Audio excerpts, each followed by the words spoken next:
Hello friends, in this video we will discuss the different synthesis procedures of nanomaterials. Welcome to my video. Myself Professor Piyush Joshi, working as an assistant professor in Chemical Engineering Department of KK Wagh Institute of Engineering Education and Research. I now explain the various synthesis procedures available to make the nanomaterials or synthesis of nanomaterials. In this video, I will discuss two methods of nanoparticle synthesis. They are named as top-down approach and bottom-up approach respectively. So, if you see this diagram, the left-hand side figure shows the top-down approach, wherein the bulk metal is divided into smaller particles and finally it produces the nanoparticles. Whereas in bottom up approach we start from literally from atoms, molecules, we bring them together to form clusters, and as per the requirement of nanoparticle synthesis we form the different type of nanoparticles in bottom up approach. So again this figure also shows the top down and bottom up approach for the synthesis of nanoparticles. The top down approach we can synthesize the nanoparticles by machining, etching, etc., for which we require some certain physical and chemical methods and bring down to the nanoscale. Whereas in bottom up we manipulate the atoms, molecules of organic and inorganic material at atomic and molecular scale to bring the required change or to bring the to synthesize the required nanoparticle. So we use in top-down approach we use the different processes such as etching, nanolithography. We start from bulk material and goes to the nanoscale as shown in the left hand side of the figure. Whereas on other hand in bottom up approach we start from the atoms, molecules of different organic or inorganic substances and we use the physical or chemical triggers for bringing them together to form a cluster and finally to make a nanoparticle. Further, one more example of top-down process, we start with bulk wafer.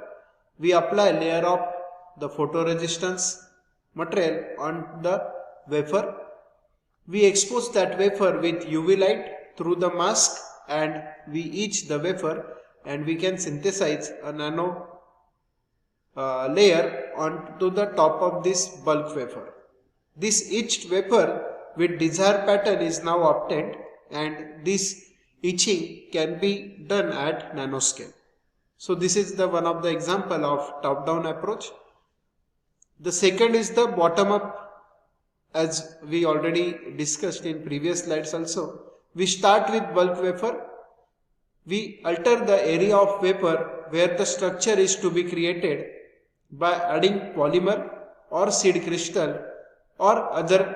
We use the other techniques to start the deposition of nanomaterial onto the wafer.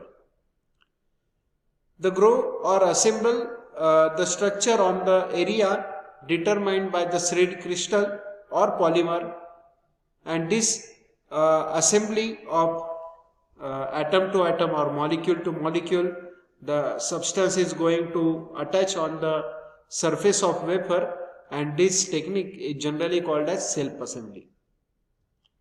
Let us now discuss the top-down approach. The industrial technologies operate from top-down bottom usually, where the blocks or chunks of raw material are cast or sawed or machined into precisely formed products by removing the unwanted matters. Result of such process may be rather small or very large. Okay. If we consider the small changes, for example, the integrated circuits in electrical or electronics appliances with structures measured in microns, and sometimes this process may be, their effect may be large, such as the ocean levers or jumbo jets, etc. So manufacturing of jumbo jets also required some kinds of nanoparticle. We will discuss this part in the application part of the nanoparticles. Now we will discuss the bottom-up approach. The bottom-up deals with the techniques of organizing individual atoms and molecules into particular configurations to create the complex products. For example, we can take the human body as a bottom-up approach. The human body begins as a single cell, that is a fertilized ovum, and the very complex cells and structures are formed in human body. Yet a mature human being consists of approximately 75 trillion cells, and they are complexly arranged and of many different varieties. That in human body there are many different cells. If we take the neurons, red blood cells, white blood cells, platelets, different types of such cells are available in human body, and their working is complexly arranged, and the variety as I mentioned already.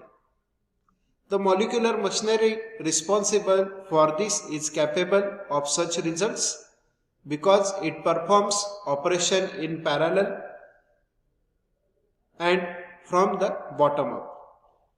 So if we consider this operation, that is with many cells operating at the same time through most of the growth processes. The both top-down as well as the bottom-up approach defines the level of advancement in the nanotechnology. The key to the application of the nanotechnology will be the development of the processes that control the placement of individual atom to form products of great complexity at extremely small, that is the nanoscale. So in top-down approach, the starting material is usually in solid state. The different physical processing methods for synthesis of nanoparticles by using the top-down approach are the mechanical methods and lithographic techniques. The mechanical methods include cutting, etching, grinding and ball milling. Such methods can be used for the top-down approach for nanoparticle synthesis. In lithographic techniques, the photolithography, electron beam lithography can be used for synthesis of nanoparticles. If we consider the bottom-up approach, all the bottom-up techniques, the starting material is usually gaseous state or in liquid state of matter. The physical and chemical processing methods I am now explaining. Physical techniques, first of all, it includes the physical vapor deposition, is usually pronounced as PVD. It involves condensation of vapor phase species. Second method is evaporation. This evaporation may carried out by thermal means or electron beam bombardment onto the matter. Next is the sputtering, and next one is the plasma arcing and laser ablation. These are the physical techniques. Whereas on the other hand, we have some chemical techniques. In chemical techniques, the chemical vapor deposition is one of the technique in which deposition of vapor phase of reaction species can be done onto the surface of substrate. The another method is PVCVD, RF-PECVD, MPECVD, etc. The self-assembled monolayer electrolytic deposition, sol gel methods, microemulsion route, and pyrolysis are some another techniques that can be useful for bottom-up approach and the chemical techniques in the bottom-up approach. If we consider the advantages and disadvantages of both top-down approach as well as bottom-up approach, first of all we will consider about the top-down approach. Let us now discuss the advantages of top-down approach. The top-down approach in large scale can be possible, so deposition over a large substrate can be possible in top-down approach. The chemical purification is not much importance and is not required in top-down approach. So that are the advantages of top-down approach. On the other hand, the top-down approach has several disadvantages also. The first disadvantage is broad size distribution can be possible. So we can get the particles ranging from 10 to 1000 nanometers in the size. So the physical methods or top-down approach can give the very broad size distribution if we consider the nanoparticle size. The varied particle shapes or geometry. This varied particle shape or geometry can be obtained as we are using the different machining techniques for bringing down size to the nanoscale. In such techniques, the shape of particle may be varied from particle to particle depending upon the forces applied on the substrate or substance. The next disadvantage, we have control over deposition parameters and it is difficult to achieve.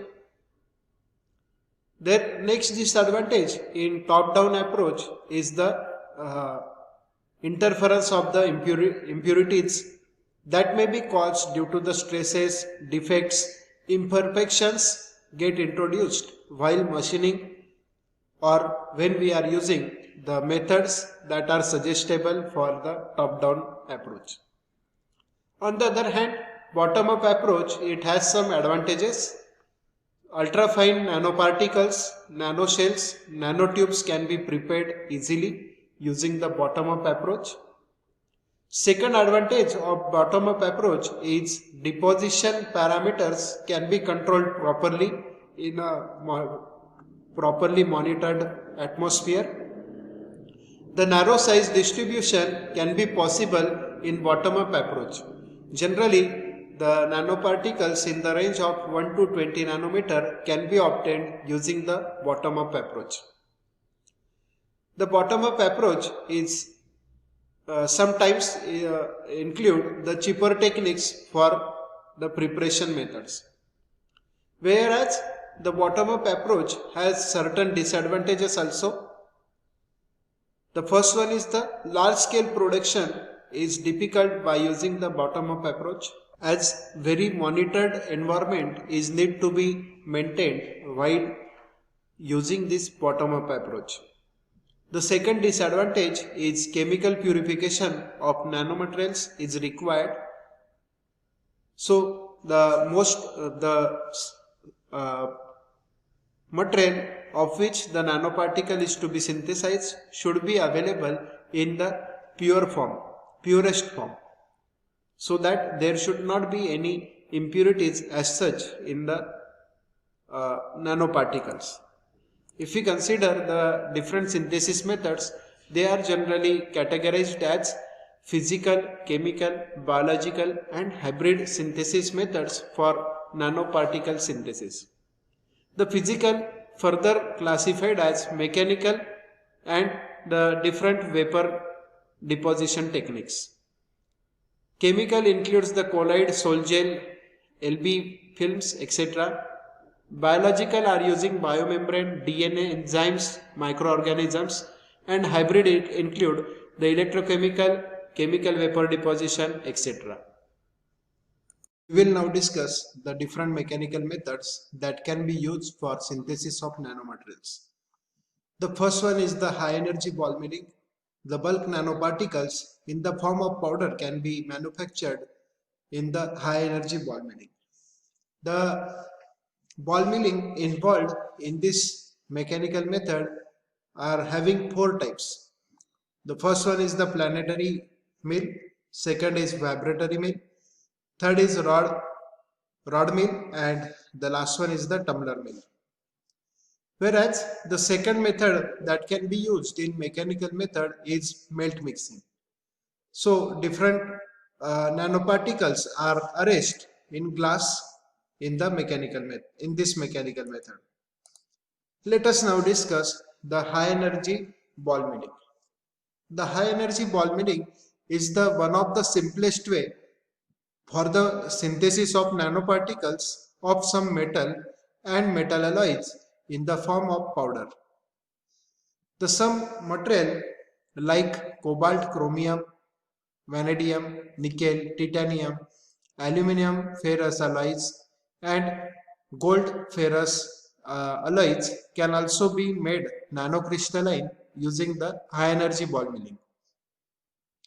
Few milligrams to several kilograms of nanoparticles can be synthesized in a short period of time in this high energy ball milling method. This process is usually depend upon the volume or the quantity of interest. So it may vary from short period of few minutes to few hours depending upon the quantity. The initial material can be of arbitrary size and shape, and after feeding the lumps of arbitrary size and shape, then the container is closed with the tight lids. The mass ratio of ball to material is usually 2:1 is preferred. The size of container of course depends upon the quantity of interest of the nanoparticles. Usually one or more containers can be used at a time to make the large quantities of the nanoparticles. The hardened steel or tungsten carbide balls can be used in the high energy ball millings. These balls along with the powder or flakes that may be in the range less than 50 micrometers of material of interest. If the container is more than half filled, the efficiency of high energy ball milling can be reduced. So it is advised to make the container less than half filled. So or less than half of container material can be stored, as I already mentioned about the number of balls to the material ratio. Heavy milling balls increase the impact energy on the by collision. The larger balls used for milling produce the smaller grain size, but the larger defects in the particles.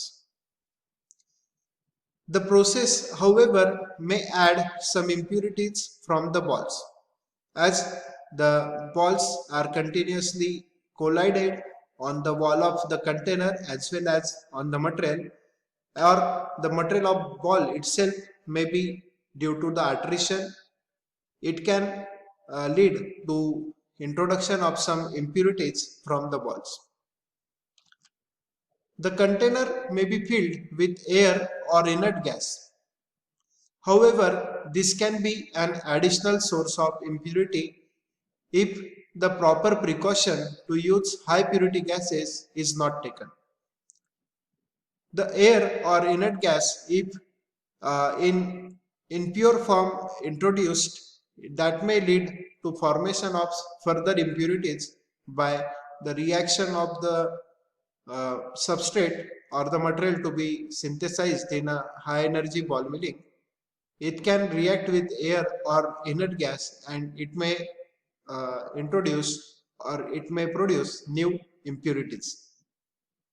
The gases like oxygen, nitrogen can be the source of impurities, as constantly new and active surfaces are generated during this high energy ball milling. And these newly formed surfaces are very reactive to the gases like oxygen. So they can form some oxide or nitride films onto the surface of the substance of the interest.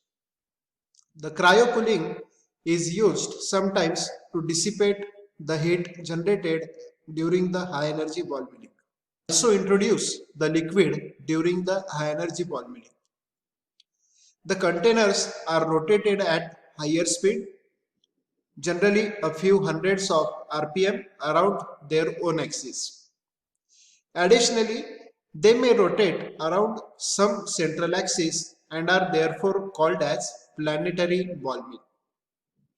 A temperature range in the range of 100 to 1100 degrees Celsius is expected to take place due to the several times collision in the ball and the material of interest. The lower temperature favors the amorphous particle formation during the high energy ball milling. If we consider the schematic of a ball mill vessel, it will look like as I am highlighting it. Okay, so several number of balls can be fed to the high energy ball mill. At the same time, we have to introduce the material of interest, of which the nanoparticles is to be synthesized, is fed to the container of this ball mill. The ball mill usually takes place in a planetary motion. The sketch on the right hand side, as I am highlighting it, it shows that the material is thrown against the wall due to the centrifugal forces acting on the particles. As it thrown against the wall during the course of rotation of a single container. The dark region here illustrating the powder material, while the rest is empty. As I already mentioned, if the ratio is maintained in proper condition, then the efficiency of this high energy ball milling would be somewhat increased. So this is all about the high energy ball milling. Let us now discuss the melt mixing. Melt mixing is a process to trap or arrest the nanoparticles inside the glass. We know the glass is an amorphous solid which lacks large range of periodic arrangement as well as symmetry arrangement of atoms as well as molecules. When a liquid is cooled below certain temperature, say T suffix m, it forms either a crystalline or solid amorphous solid glass. Beside the temperature, rate of cooling and tendency to nucleate decide whether the melt can be cooled as a glass or a crystalline solid with a long range order. So the temperature maintenance of this glass is fixed whether the crystalline glass to be formed or amorphous solid glass to be formed. Let us now discuss the next important term, that is the nucleation. Nucleation is the initial process that occurs in the formation of a crystal from a solution. It may be a liquid or a vapor in which a small number of ions, atoms or molecules become arranged in a pattern characteristic of a crystalline solid, and thereby forming a site upon which additional particles are deposited as the crystal grows. So this nucleation is important concept in the melt mixing. The nucleation is of two types. The first one is the homogeneous and second is the heterogeneous nucleation. Homogeneous nucleation is further classified as melt and supercooling, whereas the heterogeneous further differentiated as surface and surface cooling nucleation. The metals usually form crystalline solid, but if cooled at very high rate, they can form amorphous solids. Such solids are known as metallic glasses. Even in such cases, the atoms try to recognize themselves into the crystalline solids. The addition of elements like boron, phosphorus and silicon etc. help to keep the metallic glass in the amorphous state. So that is the next important definition, nucleation, that is important while we discussing the melt mixing. So thank you. If you like this video, please like, share and subscribe my channel for getting the notifications of recent videos. Thank you. Thank you very much.